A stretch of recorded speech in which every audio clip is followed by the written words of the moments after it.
What's up, everybody? It's Tiana here. Welcome back to Straight from the Crates. Today we are talking about politics, not music, unfortunately. And we're talking about this because it's necessary, and specifically for black people. You know, America has always been tied to culture, race, economics, and control. And if we're going to be honest, black Americans have never had the luxury of separating politics from survival. And today I want to talk about the Louisiana congressional primaries, the Tennessee voting right issues, and the long history of voter suppression in America. And what all this means for black people today, in my opinion, is that I'm seeing that there's too many people that think voting rights are or is a settled history. They think that the civil rights movement happened and the Voting Rights Act was passed, Obama became president, and now everything is basically equal, except for, a few bad individuals. But history doesn't support that idea at all. What history actually shows is that every single gain black Americans have made politically has been challenged, weakened, resisted, or restructured almost immediately. Specifically, after each one of these milestones were achieved. And if you don't understand that cycle, you cannot understand modern America. So I want to get into what I call the illusion of rights. And one of the biggest misconceptions people have is believing that constitutional amendments automatically create reality. And people, they just love to quote amendments like the 13th Amendment ended slavery, the 14th Amendment gave equal protection, and the 15th Amendment gave black men the right to vote. But the question is not what was written. The question is who enforced it. Because after the Civil War, black Americans technically had constitutional protections, and technically we were citizens, and technically voting rights did exist. But then came Reconstruction, and for a brief period of time after slavery, black Americans actually began gaining political power in the South. There were black senators, legislators, and we had, black schools, black businesses, and black political organizations. And there were real attempts to build multiracial democracy. And white supremacists, I don't want to say that they panicked, but yeah, they panicked. And that's when the terrorist organizations like the Ku Klux Klan exploded. And that's when lynchings increased and when intimidation campaigns started, specifically targeting black voters and politicians. And eventually Reconstruction collapsed in 1877, to be exact, after political compromises between the white elites. And that movement, for me, or just in history, is crucial and critical to understand, because the Constitution did not suddenly disappear. The amendments, they were still there, but white supremacy systems simply ignored and undermined or reinterpreted those rights for nearly another 100 years. And this is one of the biggest truths in American history. Rights on paper do not automatically equal freedom in practice. And I'm going to say that again. Rights on paper do not automatically equal freedom in practice. And that just means the Constitution is a document that cannot be changed. It can only be amended. But what's in the Constitution is actual law. So whatever your status was in the Constitution, that is how you are living in present time. Okay? And black Americans specifically, and also Native Americans, we learn that lesson repeatedly. We're never allowed to forget what our official status in the Constitution is, or yes, it is.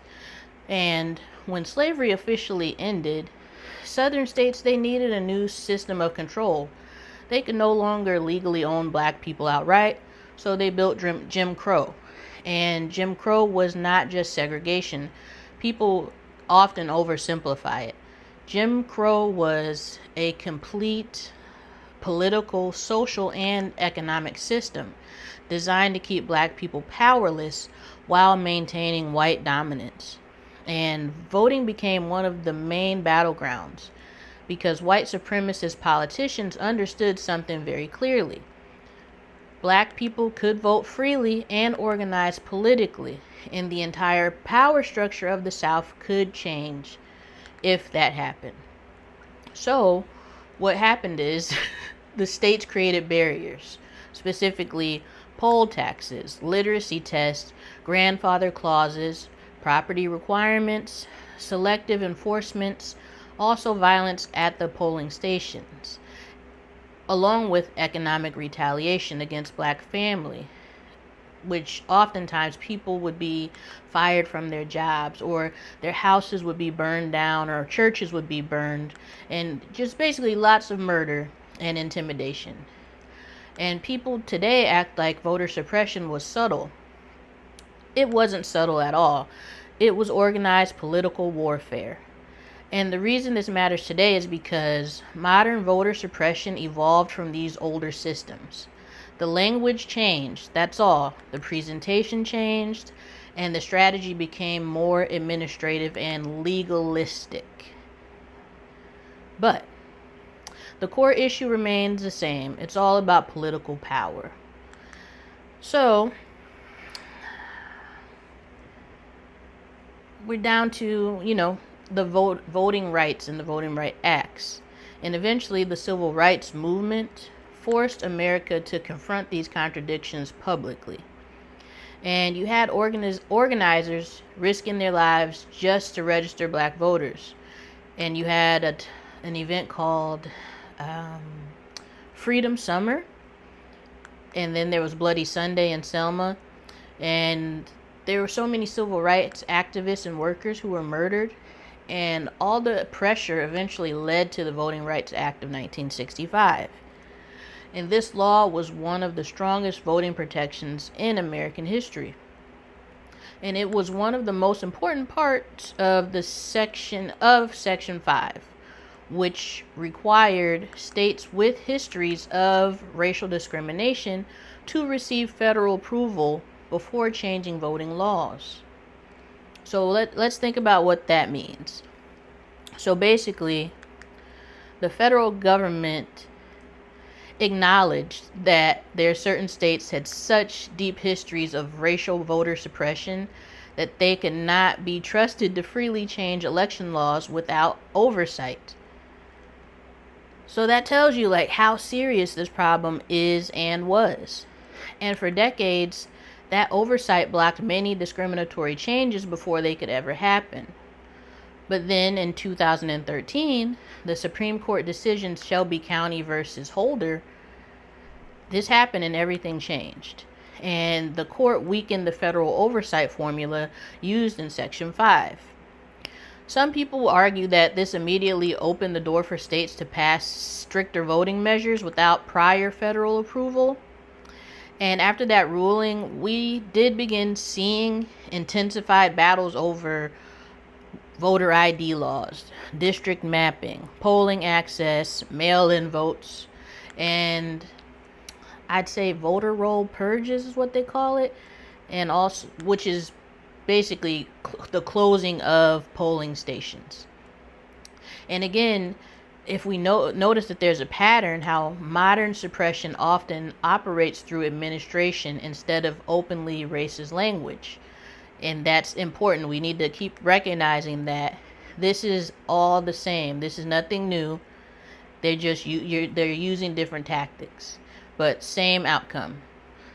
All right. So modern Americans rarely says black people cannot vote. They don't say that. Instead, it'll say, we are reorganizing districts. You feel me? They're using language. When I'm saying administrative, that's we're not going out there with guns, mobs. They're just using it through language, through the paperwork. And they'll say, we're updating voter requirements. We're combating fraud. We're streamlining elections. In this language, it sounds neutral, but the impact can still disproportionately affect black communities. I just wanted to leave that there. And now I want to talk about Louisiana and the congressional districts.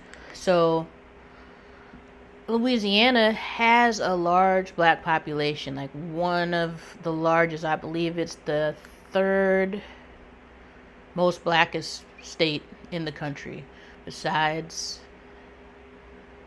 Mississippi, and I'm not sure if Michigan is the other one, but I'm pretty sure Mississippi's number one and Louisiana's the third. That's all I know. So naturally the question becomes, how should congressional districts reflect that population? So for years there have been major legal battles over whether Louisiana's congressional map fairly represented black voters. The critics argued that district maps diluted black voting power by concentrating or splitting black populations in ways that reduced their ability to elect preferred candidates.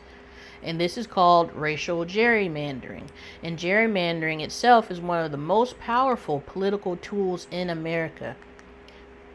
Excuse me. Because whoever controls district maps can heavily influence representation for years.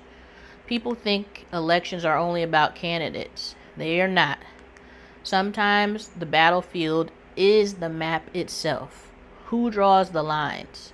Who gets grouped together? Whose neighborhoods are divided? Whose communities are weakened? Because this, again, everybody, this is about power and this is about money. So these maps mean everything, specifically to the elite. And these questions shape political outcomes before votes are even cast, and courts have repeatedly examined whether Louisiana violated Section 2 of the Voting Rights Act, which prohibits practices that discriminate based on race. So with that being said, black communities have to fight over these district maps. And this is not identity politics. Like, this is specifically about representation, resources, infrastructures, school, healthcare, criminal justice, policies, and economic investment, just to name a few. And political representation affects material reality.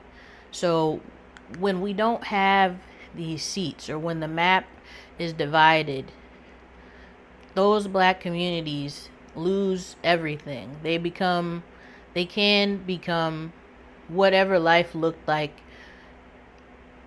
in the Jim Crow South. I wasn't alive during that time, but I do understand that it was not, the most ideal. And I also, have my grandmother moved from Indianola, Mississippi to Michigan to escape Jim Crow. So I'm aware how terrible it is to leave home and not know anyone and go to a new place and just start a new life, because it's so terrible living under oppression.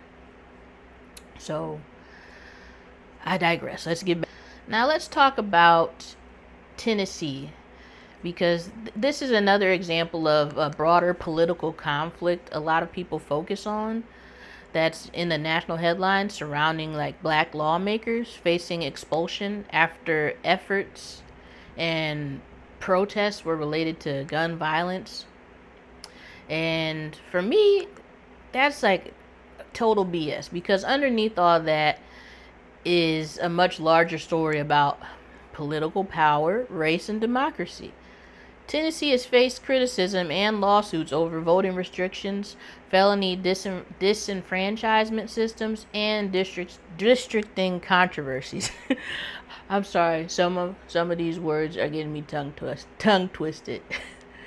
And let me try to get it straight. And felony disenfranchisement.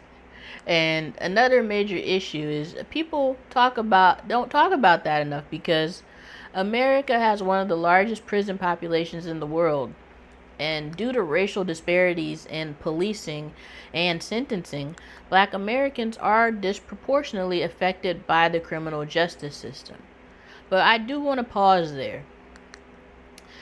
In the Constitution, We aren't even labeled as full human beings.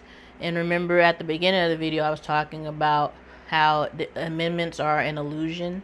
So if you think about in the Constitution, which is the law, and it cannot be changed, if we are deemed 3/4 of a human being less than an animal, having less rights than the actual animal, that would allow things like George Floyd to happen and be videotaped. That would allow for constant discrimination on public stations. That would allow for harsh language such as the N-word being used often, but others that we won't, well, I have to use specific language. That place is not real, and the people related to that, if you say their name, you get canceled. Your platform will be shut down. You'll lose your job. You'll lose money. But people can say the N-word all day.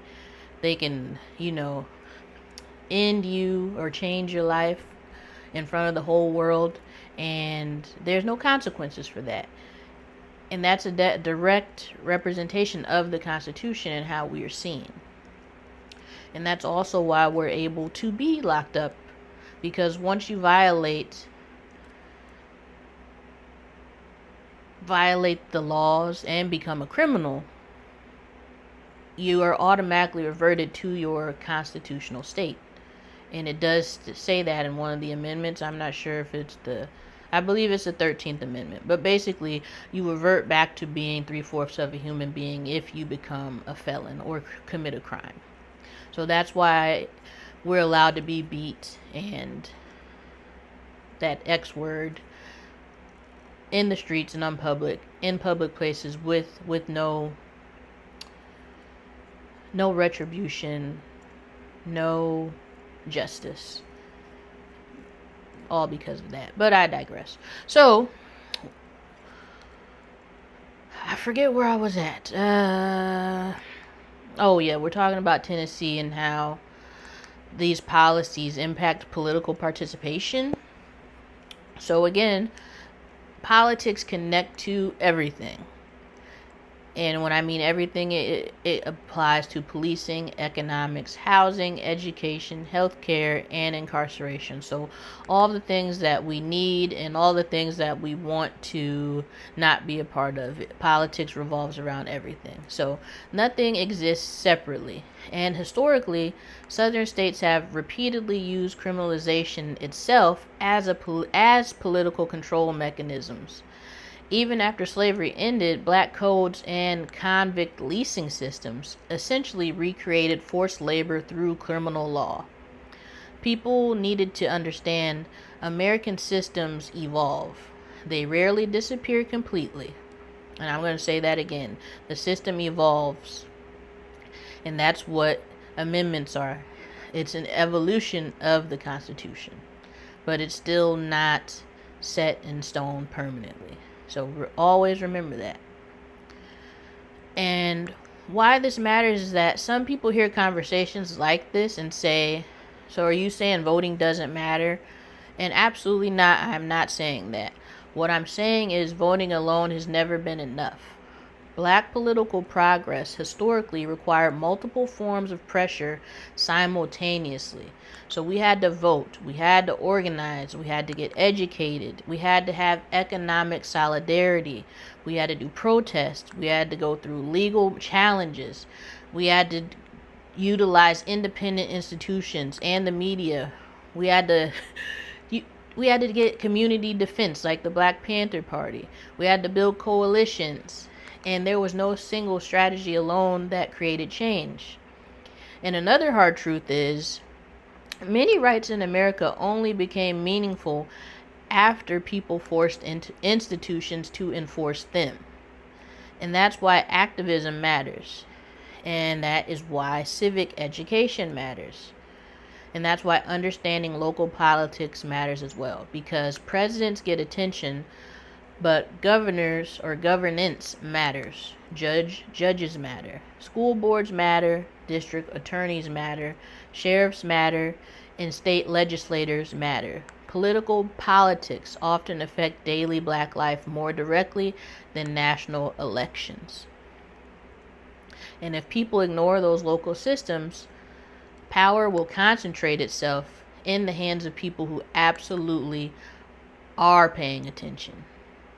So now we're going to talk about white supremacy, racism, white supremacy as a structure. And I want to be clear about that. When people hear the phrase white supremacy, they often reduce it to individual hatred. But historically, white supremacy operated structurally. It shaped housing, education, banking, employment, policing, the media, politics, voting access. And this is why racial inequality can continue, even when individuals claim not to be racist personally. The systems can outlive the attitudes that created them. And one reason voting rights battles, I'd say, remain so intense is because political representation influences how these systems operate and who gets funding. Also, who gets protected and who gets criminalized. Whose neighborhoods get invested in, and whose schools deteriorate, and also whose voices get amplified. So politics determine material conditions. That's why these battles matter. And it's also very dangerous. Like, one of the biggest dangers today is historical amnesia. People want simplified stories. They want to believe America solved racism in the 60s and now everything is just about working harder. But history is far more complicated. Black Americans were systematically excluded from wealth accumulation for generations, excluded from voting access, excluded from fair housing. They were excluded from quality education and excluded from economic opportunities. And those historical inequalities compound over time. You cannot understand present inequality without understanding historical policy. History is not dead. Policies echo across generations. And at the end of the day, this conversation is not about hopelessness, it's about awareness. Because understanding history helps people recognize patterns. And Black history shows something very clearly. Progress has never been permanent without continued struggle. Every generation has inherited unfinished work, from Reconstruction to civil rights to modern voting right battles. The fight's always been about who gets access to power, representation, resources, and protection under the law. And if history teaches us anything, it's that political disenfranchisement creates opportunities for rights to erode quietly over time. So people need education. People need organization, and people need political literacy. We also need community, democracy, and we also need to become self-sustaining. And it requires participation, pressure, and accountability. So, this is straight from the crates, y'all. Sometimes the deepest truths aren't hidden in music, they're hidden in the system shaped by everyday life. Drop down in the comments. Let's talk about this. And if I'm wrong about something or there's things that need to be added, feel free to share. Peace.